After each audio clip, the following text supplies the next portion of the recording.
Park లో నడుస్తూ ఉండగా ఒక బెంచ్ పై రెడ్ కలర్ లో మెరుస్తున్న ఒక బటన్ కనిపించింది. దాని మీద ప్రెస్ ఫర్ అడ్వెంచర్ అని రాసి ఉంది. లియో ఇది ఏమైనా ప్రాంక్ అని అటు ఇటు చూశాడు. బటన్ ప్రెస్ చేయాలా వద్దా అని ఆలోచిస్తూ మొత్తానికి ప్రెస్ చేశాడు.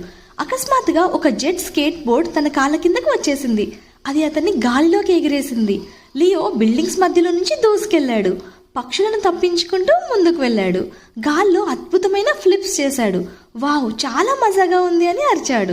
కానీ తను చాలా ఎత్తుకు వెళ్తుండగా భయంతో ముందుకు వాలాడు. స్కేట్ బోర్డ్ కిందికి జారుకుంటూ మళ్ళీ పార్క్ వైపు వచ్చేసింది. సేఫ్గా కిందికి అదే బెంచ్ మీద ల్యాండ్ అయ్యాడు. కానీ ఈసారి బటన్ కనిపించలేదు. లియో నవ్వుకుంటూ ఈ అద్భుతం చాలా బాగుంది అనుకున్నాడు. మరి ఈ కథలో నీతి ఏంటో చూద్దామా?